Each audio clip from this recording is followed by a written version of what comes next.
It was recently revealed that Donald Trump has already reached out to his mastermind attorney to kind of spearhead his campaign's probable legal challenges to the results of the 2020 election.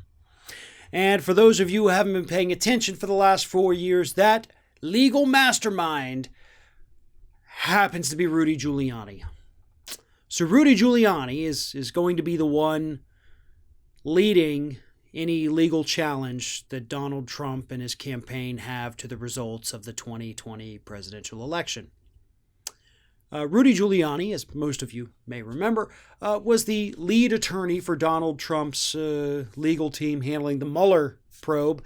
And Giuliani had a knack for going on TV frequently during that time and saying stupid things that always appeared to implicate Donald Trump in further criminal activity, to the point where they had to essentially ban him from going on TV because he was such a horrible representative and lawyer.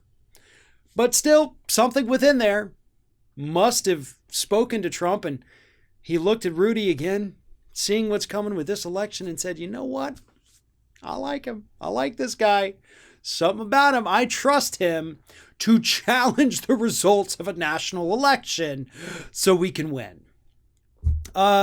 Big gamble, right? I mean, that's pretty intense strategy there, going with the weirdo. But sure, why not? Look, here's the thing, folks. It doesn't matter who is on Donald Trump's legal team, which they're also going to have Jay Sekulow on there as another one of Trump's attorneys. They're going to have some good attorneys. They're also going to have some bad attorneys because Trump hires lots of bad attorneys. But it doesn't matter. They're going to challenge the results of the election no matter what. The only question is, how are they going to challenge it? Doesn't matter who the lawyers are.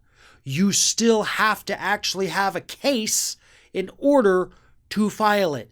I have seen some of the best lawyers in this country.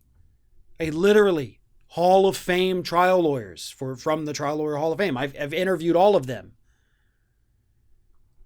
And they have brought cases that don't ever even make it to discovery because they get dismissed because it turns out there's no standing. There is no actual injury. So even the best lawyers in this country putting together the best possible argument can be told by a judge, I don't see any actual damage here. Bye. Go. Get out. Folks, this kind of thing happens every day. And right now everybody is freaking out. And you know what? We should be concerned about Donald Trump challenging the results of this election. You know, we should be concerned about Amy Coney Barrett being on the Supreme Court at that time.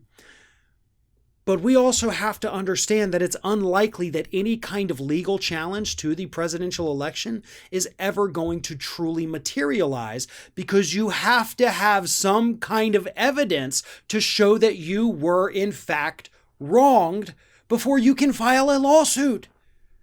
Just because Trump says, I don't like the results, I'm filing a lawsuit, doesn't mean he can file a lawsuit. Everybody needs to kind of calm down a bit about this. Like I said, we should be concerned, absolutely. But just because Trump wants to challenge the results, just because he's hiring all these lawyers, doesn't mean they're even ever going to be able to file something.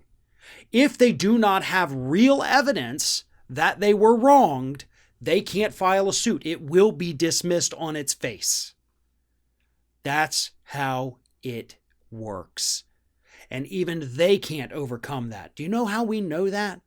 Because we have already had Trump-appointed judges over the past 4 years dismiss lawsuits brought by Trump on those grounds, saying, this isn't a case. This isn't a thing that you filed here. Thank you for giving me my job. But shoo, this is a joke. Bye. So I think everybody can maybe, not saying don't worry about it, but maybe don't stress about it. Because even some of the biggest, most corrupt, partisan hack judges we have in this country have still ruled against this man who gave them their job. We have seen liberal judges rule against Democratic presidents on procedural issues such as this. Bush's lawyers judges, excuse me, did that to him as well. It happens frequently. So again, be wary, pay attention, but I think all the stressing and freaking out about it, we can relax at the moment, especially now that we know that Rudy Giuliani is the crackpot in charge of it.